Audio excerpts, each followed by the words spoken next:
Hey guys, this is Shelby, and I really messed up the recording of Larry's interview. My audio got looped and really crazy, so what I'm going to do is restate my questions as best I can and play his original audio answers with the video.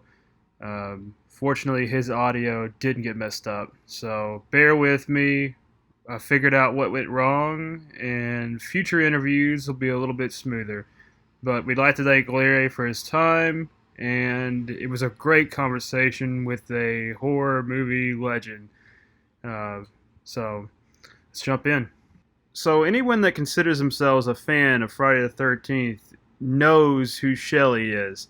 How how's it been spending your entire life being the guy who played the iconic victim of Jason Voorhees that was Shelley in part three? Well, I mean, it's good in that if you're going to play a role in a horror movie, it's good to have a role that people remember. I'm really happy about that. I didn't have a long acting career, but I have Shelley, and people remember Shelley, and people know who Shelley is, and that's great, and it has led to a lot of great things in my life. So I'm thrilled. So you're in a Friday the 13th movie.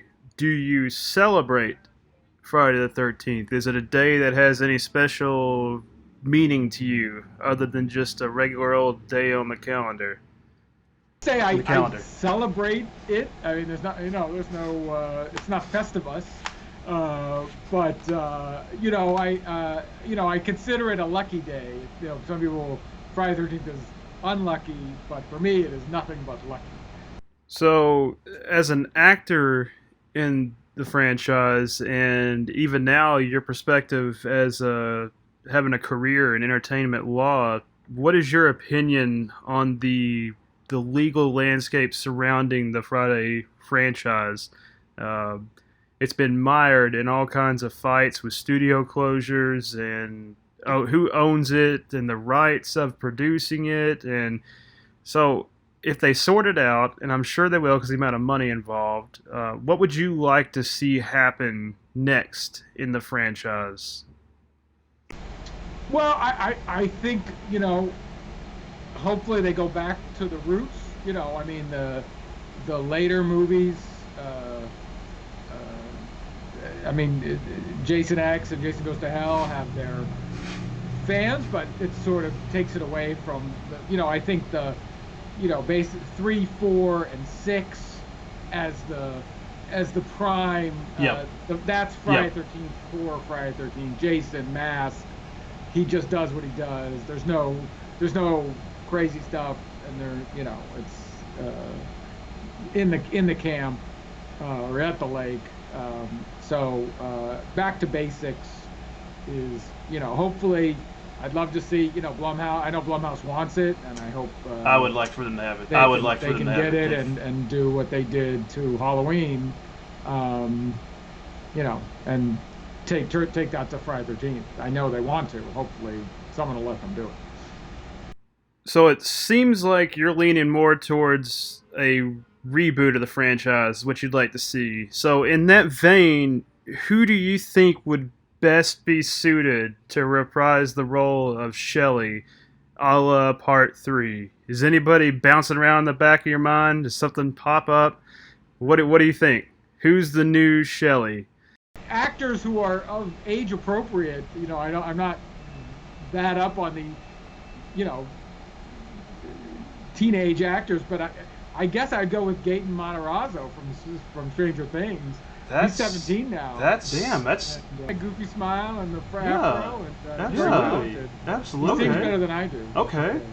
So Well, so when you were on set filming, how did you strike a balance between that 80s campy slasher feel and the semblance of some kind of horror movie? Was there any kind of special direction you all had on set, or was it just something you kind of fell on as a group? Uh, how did you capture that Hollywood magic that still endures to this day in that film. Certain Part levels. 3 is except for Dana, who played Chris. Nobody knows they're going to get killed until they get killed. There's none of that. There's no chases right. It's just Yeah. you see them, you're Yeah. dead. You see them, you're dead. I'm walking on my hands, dead. I'm on the hammock, dead. I walk outside, I pop. It's you decide like, to fight very- him. You decide to fight him. There's no- Get there a is few none of licks that in. Yeah. horror for any of us. We didn't have a horror moment. We're just at the camp. There's nothing, like Shelley walks into the barn, but why wouldn't he? He doesn't. Why would he? You were sulking. You were sulking. This in is the barn. no, never, Someone there. no, So never. We don't need to. There's no horror elements we need to play until we get killed. Nothing bad has happened. Going in, did you know that Shelley was a goner? Did you know you were going to die? It was a done deal. No surviving. No hope. Did you know it?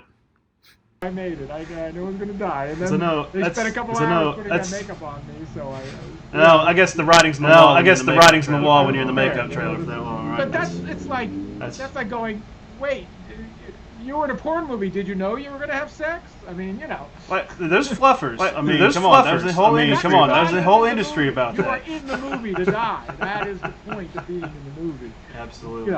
Absolutely. It's no fun if you don't get to die. I agree with that. I agree with that. You were the guy. You were the guy that had the mask. Helped him hide his. Helped him hide his troubles. In space region there. In space region there. It was a face only a mother could love. It was a face only a mother could love. Everybody died. They do. If you talked in that movie, you died. That was it. There was no. I mean, some Chris in the end, and she has a death scene. That's true. So we That's all true. got That's true. That's true. It is. It's a bloodbath. It is. It's a bloodbath. There are 13 kills in that movie. Well, there's 14 if you count Jake. So, you're an entertainment lawyer now. What shaped that decision after you got out of acting? Did you always want to be a lawyer? Did the industry force you into becoming a lawyer? What's the story? Why are you still in Hollywood today? I did not. My dream was not to become a lawyer, but the acting wasn't working, and my dad was a lawyer, and he said he'd pay for law school. Hey. And I was like, well, there we go. All right, I'll do. You're gonna twist my arm. You're gonna twist my arm. But it's worked, but then I wanted to do something that sort of used my experience as an actor, so I became an entertainment lawyer, and I represent a lot of people in the horror industry, and which is great. Daniel Ferens, who made Awesome. Memories, Awesome. is my client. Yeah. Rebecca McKendry, Absolutely. Shockwave Absolutely. Pod, bunch of other writers, and so it's a lot of fun. And sometimes they give me parts in their movies, Hey. which is fun. I get to do cameos, so I still get to go in front of the Very camera nice. every once in a while. Very nice. Which I love. So if you're watching this and you'd like to have Shelley do a cameo in your movie, just reach out and. We'll can be definitely, done for a price. we'll definitely put your social media there, your social media I'm there much- in the I'm much links for cheaper sure. as an actor than as a lawyer. But do you play a lawyer? Have you played a lawyer on the screen? Have you played a lawyer on the Not screen? played a lawyer on the screen. So it's a missed opportunity. We need a missed opportunity. We need a horror movie where you're a lawyer working in the horror industry. Working in the horror industry. Could be a biopic. Who knows? How long have you been in the entertainment law space and that entire world, per se? Well, I worked at a firm. They didn't do horror, but I went on my own. I've been on my own. Started my own law firm in 2000, and quickly got some horror clients, and that led to more horror clients. So. We'll go ahead and wrap this up. I've kind of gone on a bit of a lawyer tangent, so I apologize. But have you seen a change in the filmmaking / Hollywood production director climate legally from the days you started practicing to today? What's changed? What's the same? Is anything better or worse? In your opinion? It's both, because Good lawyer the movie answer. business Good lawyer has answer. changed. it's harder to get people to go out into the theater because Netflix and Hulu give you so much stuff for basically less than the price of one ticket. But what people will go out for are the big event movies, the Avengers and Star Wars, and they go out for horror. And horror is the one genre that you can still make low budget movies that really make a lot, as Jordan Peele has shown, as Blumhouse has shown. Most of those Blumhouse movies cost less than $5 million. Oh yeah. Which is a bargain. Considering how much stuff costs these days. Still, all those, but all those movies. So that's where it's great. And then also that literally you can get a camera, a 4K camera, and get out there and make a movie. And so the barriers to entry are so much lower than when I started, right? When you needed film, film anymore. Yeah. And a fireproof safe to keep it on. So there's a lot of stuff, but it's like on those low budget movies, it's hard to get it on. There is that glut of the sub $1 million movies that makes it hard to break through and get yourself heard. Do you have any closing remarks, final thoughts? Put a little bow tie on this present of an interview. It is a shame that this lawsuit's going on, and I've been basically if you follow my Twitter, I've been keeping people updated on the status of the lawsuit. So if you want to know about the status of the lawsuit, follow me on Twitter. It's @ZernerLaw. And I'll keep you informed on what's going on. Very nice.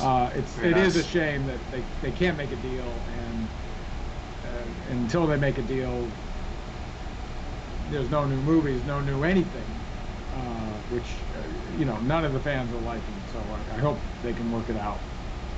Let's hope.